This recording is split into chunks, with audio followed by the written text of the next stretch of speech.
नमस्कार दोस्तों, आप सुन रहे हैं स्टोरी सिप वाईटी, कहानियाँ जो दिल को छू जाए। चाहे हो सस्पेंस, रोमांस, प्यार या प्रेरणा, यहाँ हर घूंट में मिलेगा आपको एक नई दुनिया का स्वाद। तो चलिए कहानियों की चुस्की लेते हैं सिर्फ स्टोरी सिप वाईटी पर। जब आत्मा में बस जाए कोई और आत्मा, जब शरीर रहे लेकिन पहचान खो जाए, तब निर्णय केवल मृत्यु कर सकती है। आरोही अब जीवित थी, लेकिन कौन थी वह? गांव वाले कहते थे ये वही लड़की है, लेकिन उसकी चाल, उसका अंदाज आरोही जैसा नहीं था। पुजारी ने उसकी आंखों में देखा और धीरे से कहा, ये आरोही नहीं, अब इसमें कोई और है। लड़की ने खुद को चारू बताया, मुझे मेरी जिंदगी मिली है, अब मैं अपने नाम से जीना चाहती हूँ, इस बार पूरी तरह से। पर गांव में अब डर वापस आ रहा था।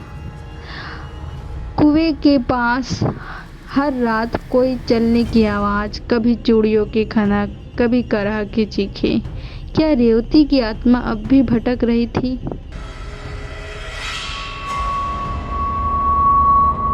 हवेली का टूटा हुआ आईना अब एकदम साफ दिख रहा था। लड़की जब उसके सामने खड़ी होती, आईने के दो चेहरे की परछाई दिखती, एक चारू का, दूसरा आरोही का।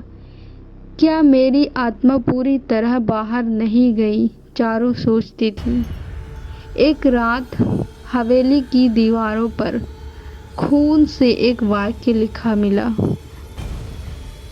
मैं अधूरी थी, अधूरी हूँ, और जब तक न्याय पूरा नहीं होगा अधूरी ही रहूंगी। रेवती। चारू, जो अब आरोही के शरीर में थी, समझ गई रेवती को ना तो मुक्ति मिली थी, ना ही चैन। चारू ने उस पुरानी पंचायत के बचे हुए लोगों से सवाल किए। एक बुढ़िया फपक कर बोली, रेवती को हमने नहीं मारा, असली गुनहगार कोई और था, वो जिनसे प्यार का दिखावा किया। रेवती के प्रेमी रघुवीर का नाम सामने आया। कहा गया उसने ही पंचायत को भड़काया था। चारू ने रघुवीर को खोज निकाला। अब वह एक बूढ़ा था, पागलपन की कगार पर। उसकी आंखें आरोही को देखते ही फैल गई। रेवती नहीं, तू मर गई थी, तू कैसे? चारू ने पूछा, तुमने रेवती को धोखा क्यों दिया? रघुवीर ने कांपते हुए कबूल किया, मैं डर गया था, गांव वालों से, मर्दांगनी से।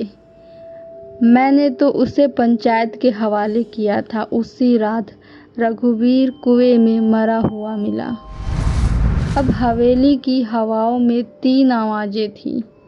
आरोही की आत्मा जो बाहर जाने को तड़प रही थी, चारू की आत्मा जो अब शरीर में बस गई थी, और रेवती की आत्मा जो अब न्याय चाहती थी।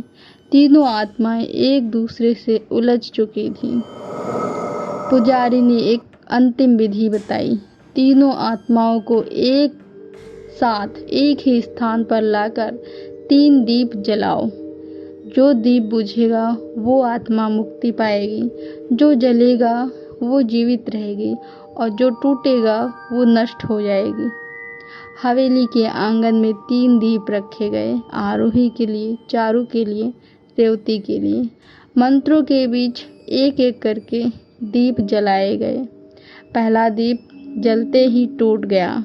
रेवती की आत्मा तेज रोशनी के साथ हवा में विलीन हो गई। दूसरा दीप धीमे धीमे बुझ गया। आरोही की आत्मा अब शांत हो गई और हमेशा के लिए विदा हो गई। तीसरा दीप स्थिर जलता रहा। चारू अब पूरी तरह इस शरीर में समा चुकी थी। दीवारें अब चुप थी। आईना अब सिर्फ एक चेहरा दिखाता था। चारू ने हवेली को बंद करवा दिया, कुआं भरवा दिया। वो गांव छोड़कर चली गई, दिल्ली वापस, पत्रकारिता की नई पहचान के साथ। पर नाम अब भी वही रखती थी, आरोही सिंह। ताकि कोई रेवती या चारू का नाम दोबारा ना ले। कुछ साल बाद एक बच्चा दिल्ली के एक स्कूल में खड़ा होता है। वो अपनी ड्राइंग में एक अजीब हवेली बनाता है जिसमें कुआं, एक टूटा आईना और एक जलता दीप होता है। शिक्षक पूछता है, ये किसकी तस्वीर है? बच्चा कहता है, ये मेरी माँ के सपने में रोज आता है। वो कहती है, वहाँ कोई मुझे बुला रहा है। क्या सच में आत्माएं मुक्त होती हैं या सिर्फ ठिकाने बदलती हैं? कहानी खत्म हुई, लेकिन सिरसा की हवेली अब भी वही खड़ी है, शायद अगली वापसी के इंतजार में। If the beat hits, I'm ready to go. Don't sweat just because I love rap, fuck that. Quick as a flashlight, you know we're gonna bang right. I'll be filling in the gap on the waxes, getting feedbacks when the culture react to this. Put a line in the rhyme and the look I'm more fine. Most raps don't slap no more like that. Most raps don't slap no more like that. Seeing Cameo, we live in the air drums, building on material for years.